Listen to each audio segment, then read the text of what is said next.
बिस्मिल्लाहिर्रहमानिर्रहीम।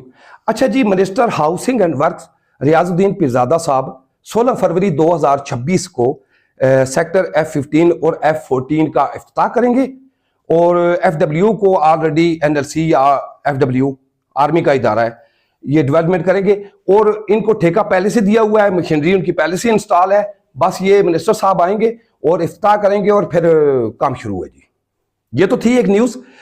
अब इस सिलसिले में हमारे इलाकाई एक रहनुमा है मलक साजिद साहब मेहराबादी, तो उनके डेरे पे एक मीटिंग कॉल हुई और उसको वहां पे एक सलाह मशवरा किया गया कि हम अंजुम अकील खान साहब को जाके ये रिक्वेस्ट करेंगे कि हजूर हमारे मामलात जो है पेंडिंग पड़े हुए हैं, तो ये मुनासिब तरीका नहीं है, पहले हम इलाकाई लोगों को फैसिलिटेट किया जाए, उनको जो उनके बकायाजात हैं उनको दिए जाए, बेल्टिंग का मामला है वो क्लियर किया जाए और उसके बाद फिर ये डेवलपमेंट काम शुरू किया जाए। और अगर उन्होंने अंजुम अकील खान साहब ने कोई तसल्ली बख्श जवाब दिया तो ठीक, अदरवाइज हम एहतजाज करेंगे, जो कि कानूनी हमारा हक है। पुरअमन एहतजाज करके एहतजाज हमारा रिकॉर्ड करवाएंगे कि आप कवानीन को वायलेट कर रहे हैं। हजूर, आप लोगों ने ये मशवरा किया कि अंजुम अकील खान साहब को आप जाके ये बताएंगे या मिनिस्टर हाउसिंग एंड वर्क साहब को बताएंगे, तो उनकी बात मैं बता देता हूं ना आपको। ये नीचे डिस्क्रिप्शन में कमेंट सेक्शन में अगर आप जाके देखें कमेंट बॉक्स में, तो आपको वीडियो दोनों मिलेगी। अंजुम अकील खान साहब क्या फरमा रहे हैं कौमी असम्बली के सेशन में खड़े होकर? वो कहते हैं कि हम बात करते हैं लेकिन हमारी बात की सुनवाई नहीं है। वजीर आजम पाकिस्तान ने बाकायदा इसके लिए इंस्ट्रक्शन पास किया है लेकिन फिर भी कोई नहीं सुनता। ये किसके वर्ड्स हैं? अंजुम अकील खान साहब के। अच्छा, अब आ जाए रियाजुद्दीन पीरजादा के साहब की तरफ। रियाजुद्दीन पीरजादा साहब ने भी उसी कौमी असम्बली के सेशन में खड़े होकर कहा था कि मैं एक शरीफ आदमी हूं, हाउसिंग फाउंडेशन में कुछ ऐसे ब्लेंडर्स, यानी उनका इशारा यह था कि कुछ ऐसे काम हुए हैं जिनके ऊपर मुझे सख्त एक्शन लेना पड़ेगा और मैं अपने अपने जो ना किरदार के ऊपर दाग भी लगाना नहीं चाहता हूं, तो लिहाजा मुझे एम्पावर किया जाए। ये किसके वर्ड्स हैं? रियाजुद्दीन पीरजादा साहब के। तो मुझे बताएं, इन दोनों अरकान का तो हाल ये है, तो फिर आप रिक्वेस्ट किसको करेंगे? रियाजुद्दीन पीरजादा साहब कह रहे हैं कि मेरे पास मुझे एम्पावर ही नहीं किया गया। तो अब सवाल ये पैदा होता है कि क्या उनको एम्पावर कर दिया गया है? ये आके इफ्तिताह कर रहे हैं। ये दोनों अरकान जो है ना, कानून साज असम्बली के मेंबर हैं, ये कवानीन बनाते हैं, इंप्लीमेंटेशन के लिए इक्वली पाकिस्तान में वो तकसीम हो जाते हैं। I'm right? ऐसा ही है ना? तो मुझे ये बताएं कि फंडामेंटल राइट्स जो है आर्टिकल 24 उसकी तशरीह क्या है? हजूर, मैं यहां तशरीह आपको करके नहीं दूंगा, आपने खुद आर्टिकल 24 की तशरीह पढ़नी है कानून में कि उसकी तशरीह क्या है। क्या उसके ऊपर अमल हो रहा है? नहीं हो रहा है। तो वफाकी वजीर आके आर्टिकल 24 को वायलेट करेंगे, मेंबर नेशनल असेंबली आके आर्टिकल 24 को वायलेट करेंगे। मुझे बताएं कि फिर हम लोगों का क्या हाल होगा जब ये अरकान असेंबली जो है ये उसको वायलेट कर रहे हैं? तो फिर ये गलत नहीं है? तो कानून को हम इस तरह तशरीह करेंगे कानून की। आर्टिकल 24 तो यह है कि पहले तो सरकार जमीन किसी की जब्त कर ही नहीं सकती, और अगर किसी पर्पस के तहत अगर उसको जब्त करना ही है, अपने कब्जे में लेना ही है, तो सबसे पहले उस आबादी को फैसिलिटेट किया जाएगा। क्या ऐसा हुआ है? नहीं हुआ है। तो अब सवाल यह पैदा होता है कि सेक्टर F15 जो है वहां पे आबादी कम थी और उन्होंने वहां पे बुलडोजर वगैरह चला के ट्रैक्टर मार के इलाके को सीधा पतरा कर लिया। अब सेक्टर F14 में भी बहुत बड़े गद्दार जो इस माफिया का हिस्सा है, जो हर वक्त हाउसिंग फाउंडेशन के अफसरों के चरणों में बैठे रहते हैं, उन लोगों ने अपनी अपनी जमीनें दी हैं कि ये ले जी, यहां पे ट्रैक्टर चलाएं, आप हमारे मामे लगते हैं, यहां पे ट्रैक्टर चलाएं। वहां पे उनको छोड़ के बाकी सारी आबादी पड़ी हुई है, अभी तक किसी के ऊपर वो वहां पे काम नहीं हुआ है। लोगों के मकानात पड़े हैं, बिल्ट ऑफ प्रॉपर्टी का 10 साल से अवार्ड नहीं हुआ, 10 साल से पैसा डिवैल्यू हो रहा है।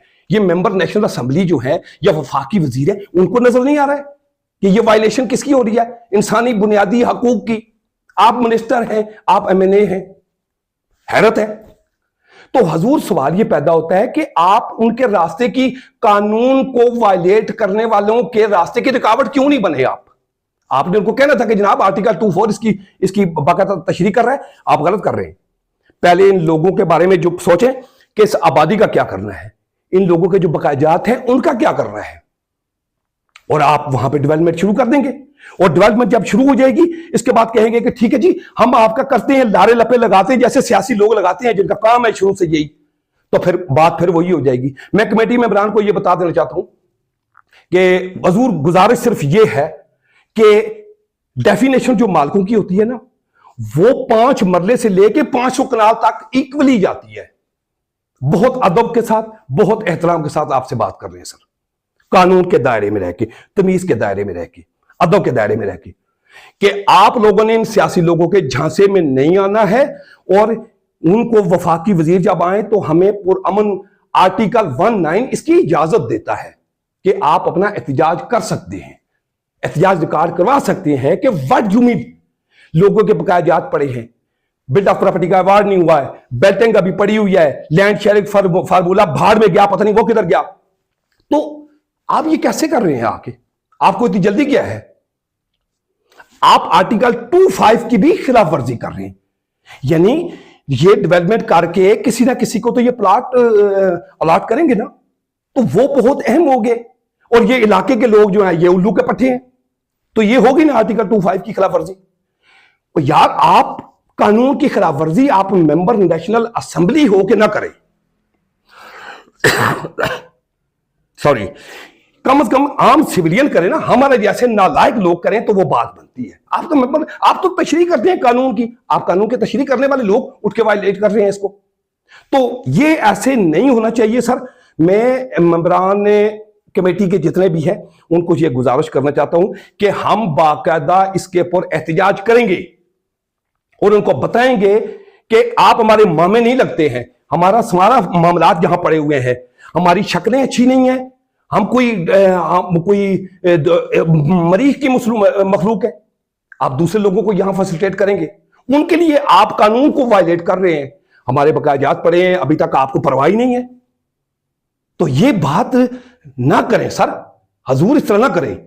आप इधर लारे लपे डेरों पे जाके ये बातें मत करें। मैं आपको गुजारिश ये करना चाहता हूं कि हम एक्सपोज करने पे आएंगे तो फिर हम बात करेंगे, लेकिन एक अदब के दायरे में रह के, तमीज के दायरे में हम आपको बाकायदा इसको रिक्वेस्ट कर रहे हैं, गुजारिश कर रहे हैं कि जब जमीन के बकायाजात अभी पड़े हैं तो डेवलपमेंट का ठेका देना मकसद क्या है? मुझे तो ये समझ नहीं आ रही है। आप क्या चीज जाके अंजुम वकील खान साहब से पता करेंगे? अंजुम वकील खान साहब ने खुद रुकावट बनना था, उनको चाहिए था कि वो कहते कि भाई मेरे इलाके के लोगों का मामलात अभी बकाया पड़े हुए हैं, आपके तो बलडोजर उठा के ले आए। तो हजूर हम लोग परेशान हैं, बहुत सख्त परेशान हैं। आपकी 500 कनाल है, 5000 कनाल है, बेताशी जमीन है, अल्लाह आपको नसीब करे, हमें उससे कोई गर्ज नहीं है। हम तो ये कहते हैं कि जो हमारा 5-10 मरले वाला जो मामला है ना, हमारी डेफिनेशन वही है मालिकों वाली। तो आप ये जो कमेटी के मेंबर जितने भी है ना, ये कमेटी वालों जो बनाई हुई है आबाओ अजदाद से, उनको दादे ने कहा कि मेरा पुत्र कमेटी का मेंबर बनेगा, आप लोग हमें बताते नहीं है, शर्म करो, अजीब लोग हो तुम लोग। तुम लोगों की शक्लें बहुत अच्छी हैं यार, कमेटी के इलाकाई सतह पे लोगों को क्यों नहीं बुलाते हो कि यहां पे मलक साहब के डेरे पे मीटिंग हो रही है, क्यों नहीं बुलाते हैं आप लोगों को? इसलिए कि आप, मैं फिर बात ये नेक्स्ट वीडियो में फिर हम बात करेंगे, बात जो करेंगे वो बात वो करेंगे। और मैं आपको ये बात बताना चाहता हूं कि हकूक के ऊपर कंप्रोमाइज नहीं होगा। हमारा आपके साथ कोई दुश्मनी नहीं है, कोई लेना देना नहीं है। गुजारिश सिर्फ इतनी सी है कि आर्टिकल 25 कानून के मुताबिक इक्वली लोगों को ट्रीट करें। ये अब्बे का और दादे की तरफ से जो हम बड़े बड़े मेंबर बने हुए फिरते हैं, ये ड्रामे बंद करें, अब ये बंद करें सर, ये आपसे एक रिक्वेस्ट है। तो नेक्स्ट अगली वीडियो में फिर बात करेंगे, और फिर बात इस तरह करेंगे कि अगर आप उन लोगों का साथ देंगे तो फिर बात जो होगी वो आपको अंदाजा है कि फिर बात क्या होगी। अगली वीडियो तक के लिए इजाजत दीजिए। अल्लाह ने अकबर, पाकिस्तान जिंदाबाद।